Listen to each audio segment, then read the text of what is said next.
Taste the Daily.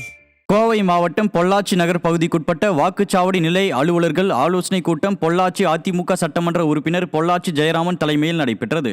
இந்த ஆலோசனை கூட்டத்தில் பேசிய பொள்ளாச்சி ஜெயராமன், புதிய வாக்காளர் வரைவு பட்டியலை சரிபார்த்தல், விடுபட்டவர்களை இணைப்பது உள்ளிட்ட பணிகள் குறித்து ஆலோசனைகளை வழங்கினார். இந்த கூட்டத்தில் கழக நிர்வாகிகள் பலர் கலந்து கொண்டனர். புதுக்கோட்டை மாவட்டம் இலுப்பூரில் புதிதாக கட்டி முடிக்கப்பட்ட பயணியர் நிழற்குடையை அதிமுக முன்னாள் அமைச்சரும் சட்டமன்ற உறுப்பினருமான டாக்டர் சி விஜயபாஸ்கர் திறந்து வைத்தார்.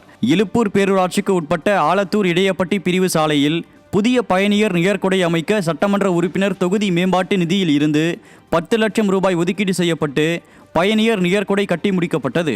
இந்த புதிய பயணியர் நிழற்குடையை அதிமுக முன்னாள் அமைச்சரும் சட்டமன்ற உறுப்பினருமான டாக்டர் சி விஜயபாஸ்கர் திறந்து வைத்தார். இந்நிகழ்ச்சியில் மாவட்ட அவைத்தலைவர் ராமசாமி உள்ளிட்ட கழக நிர்வாகிகள் பலர் கலந்து கொண்டனர். நீலகிரி மாவட்டம் உதகை அருகே கே நகர் பகுதியில் அதிமுக சார்பில் இளைஞர்களுக்கு விளையாட்டு உபகரணங்கள் வழங்கப்பட்டது.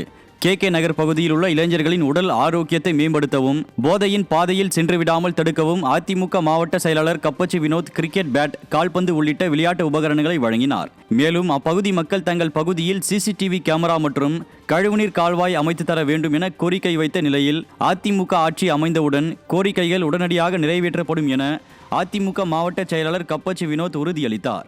இந்நிகழ்வின் போது கழக நிர்வாகிகள் பலர் உடன் இருந்தனர்.